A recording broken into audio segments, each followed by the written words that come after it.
Okay, good morning, students. Yesterday we have finished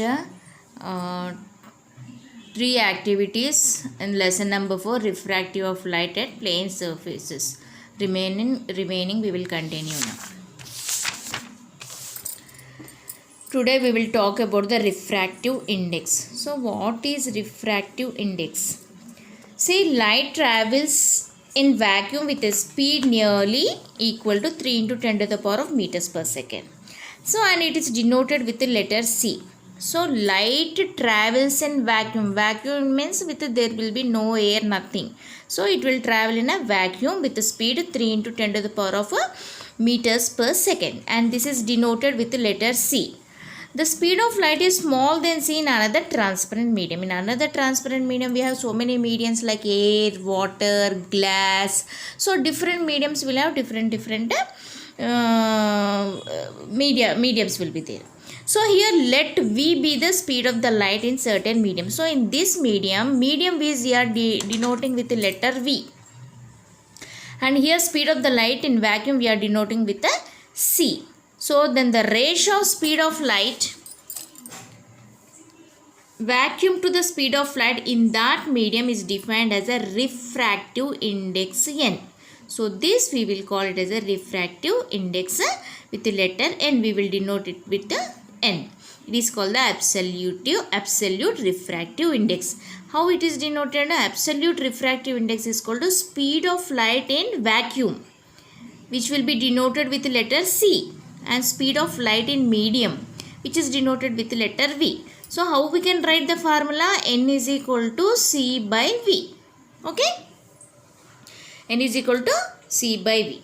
So it is a dimensionless quantity because it is a ratio of the same physical quantities. So those will have the same physical quantities. That's why it will not have any dimensions. Okay?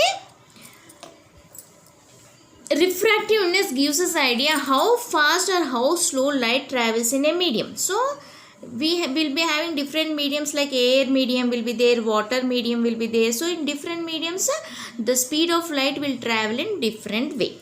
The speed of light in a medium is low when refractive index of the medium is high. See, if the refractive index is high means the speed of light will be slow. So this you will understand in coming lessons and vice versa. So the refractive index N means that the speed of light in that medium is nth part. So how it is traveling? It is traveling the nth part of the nth part is traveling. So he has given one example. Suppose for example the refractive index of glass. So he took the, what is the medium? He has took the medium as a glass. So 3 by 2 hit. Then what is the speed of the light in glass? So we should apply the formula. So this is reverse. So we should take reverse. 2 by 3 into, what is the speed of the light? 3 into 10 to the power of 8 meters per second. So 3 get cancelled. We will get 3 and 3 will get cancelled. 2 into 10 to the power of 8 meters per second. Is it clear? And here he has given the different tables. See, so there are different mediums are there like air, ice, water, kerosene, fused quartz, turpentine oil, cron glass, benzene, Canada balsam, rock salt, carbon disulfate, dense flint glass, ruby, sapphire, diamond, so many different mediums. The refractive index this much will be there. So this table is very important. So from this table what we have learned means refractive index depends on the following factors. So different medium will have different factors, and in what it will depend? Refractive index depends on the nature of the material, what type of material. So like this will be ice will be there, air will be different materials. This is a different type of material like turpentine oil, ruby, diamond, rock salt. These all are the materials. So what we are using, it depends on the nature of the material, what type of material we are taking.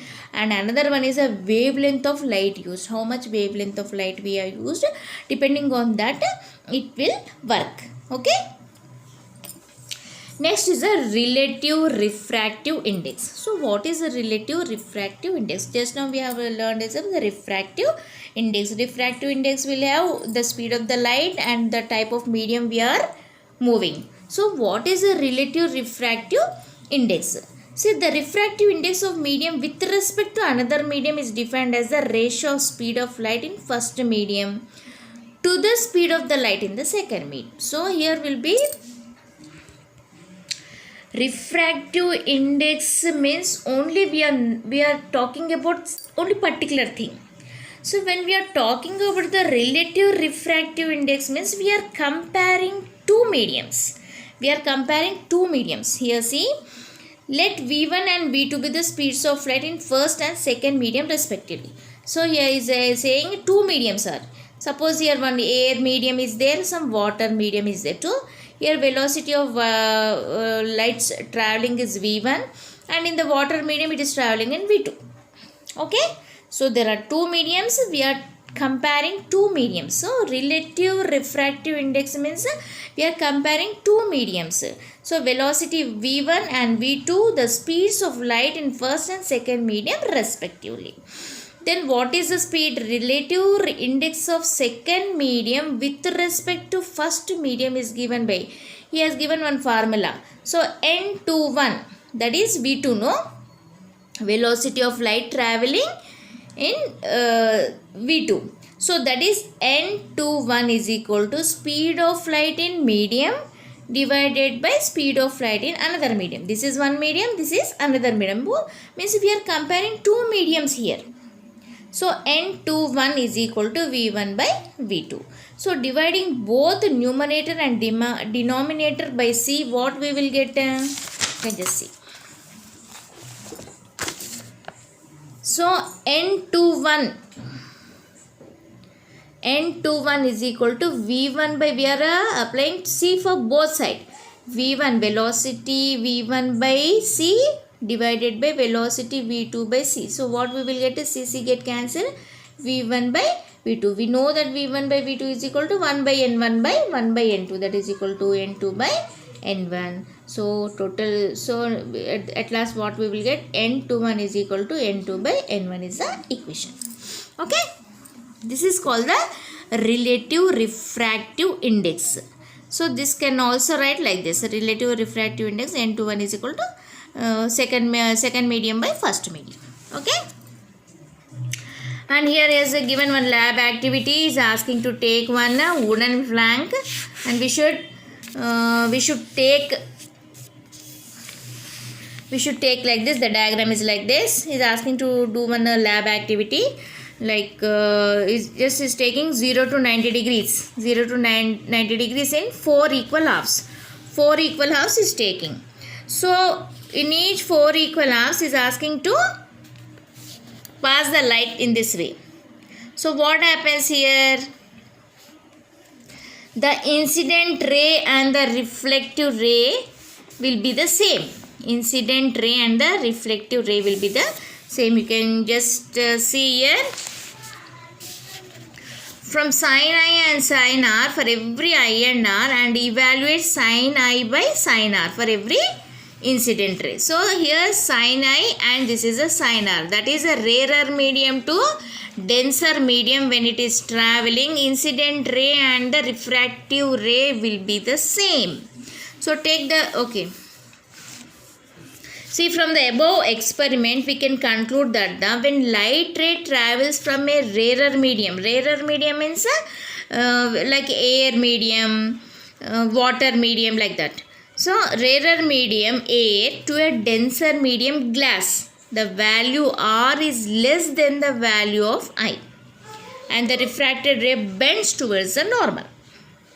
So from this experiment we will learn that ray of incident ray is equal to refracted ray. Okay. Another activity. So another activity also he has given. He is asking to take one protractor and write all the edges, and is asking to put some straws. He is asking to take some straws, 2 straws, and place so that it can move. So it can move from the middle, and is asking to dip half of the instrument in the water and try to put the rays. So what happens from this? This you will understand in the scenario very easily. So by that you will understand that sin I. Here you will observe that in the above activity, incident ray is greater than I in all the cases. Light travels from water, that is denser medium, to rarer medium. It behaves in an opposite way to that we observed in lab activity. So Snell's law I will explain very clearly, that sin I by sin R is equal to n2 by n1. So how it came, we will derive in the Snell's law.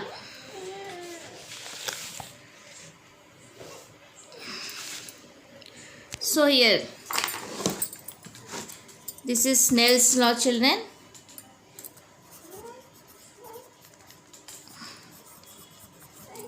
This is Snell's law. Suppose this is a seashore. This is a seashore. This is completely water.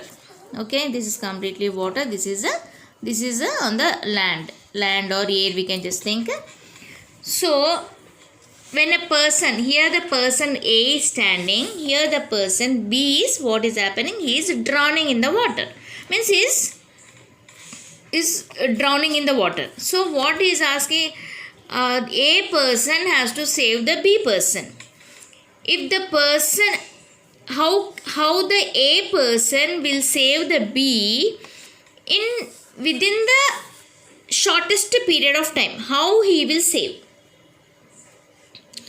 So if we travel from A to C and C to B.